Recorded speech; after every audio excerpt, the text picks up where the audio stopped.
क्योंकि आपकी चाहत की दलील जो है ना, वो ज़बान नहीं है, अमल है।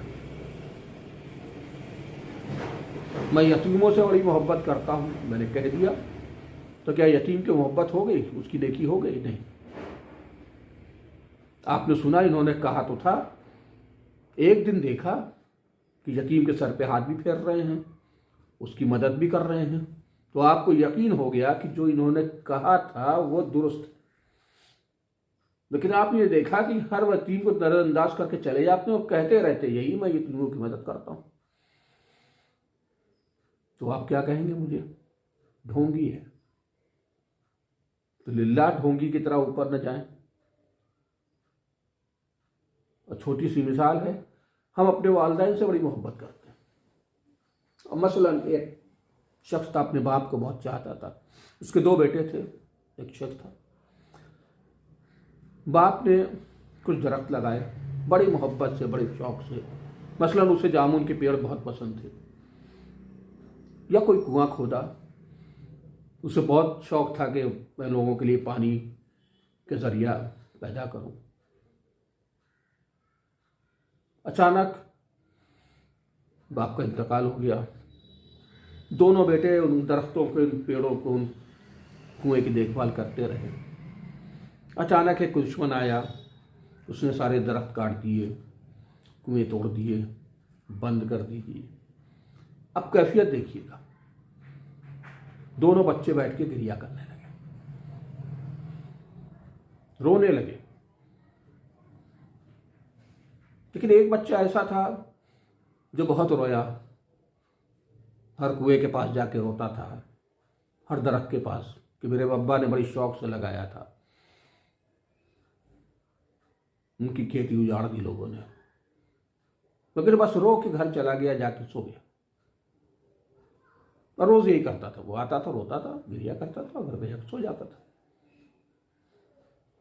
दूसरा लड़का था,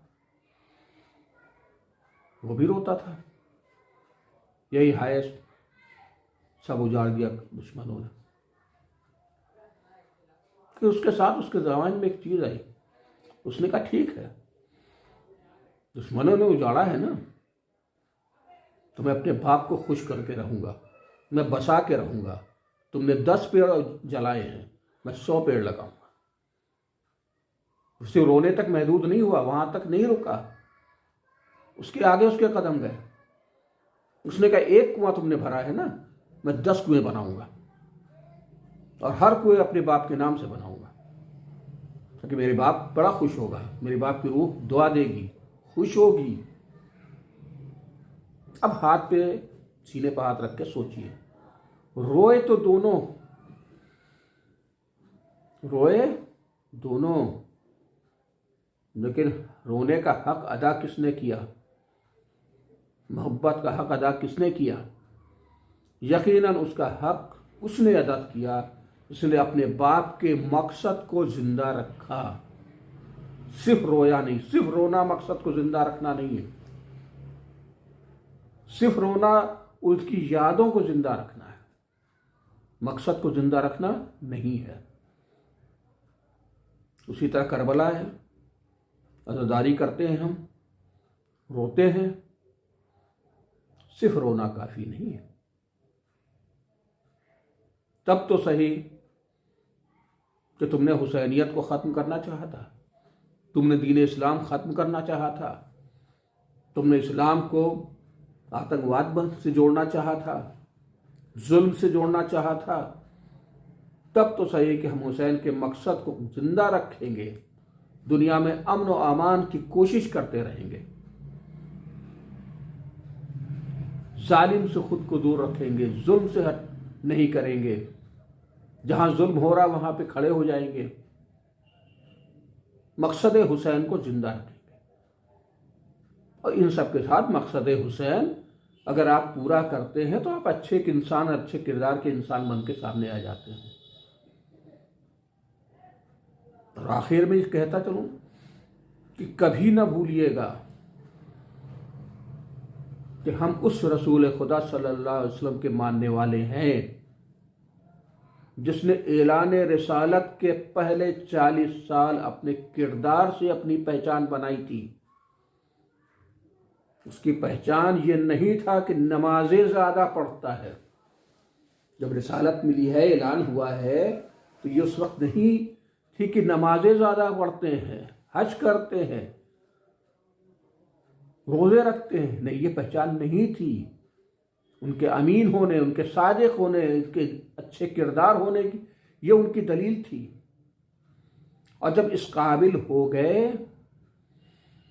तब उन्होंने कहा कि अब मैं रिसालत मुझे दी है, रिसालत का ऐलान किया, मैं रसूल हूं।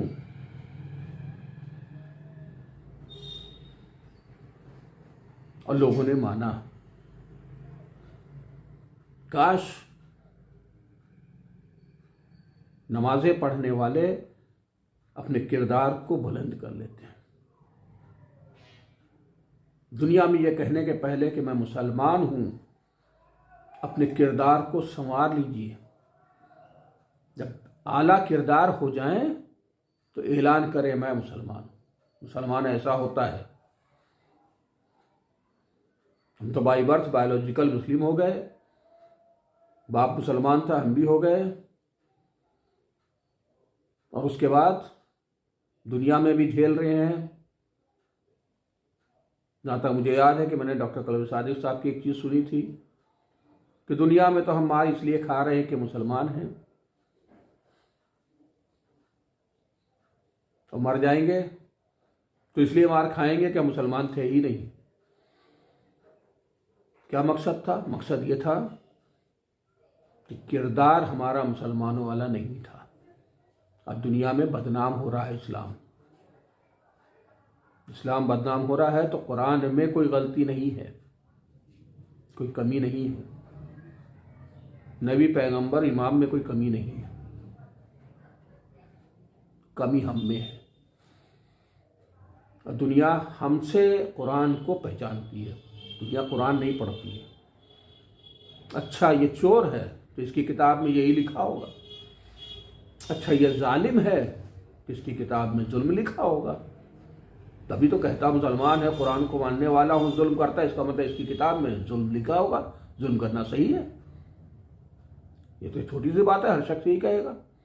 तो आपने खुद के भी किरदार को ख़त्म किया, अपनी किताब को भी बदनाम किया, अपने रसूल को भी बदनाम किया, अपने इमाम को भी बदनाम किया, क्योंकि इन सब के चाहने वाला खुद को ऐलान किए हुए हैं आप। नहीं, पहले किरदार को बुलंद करें।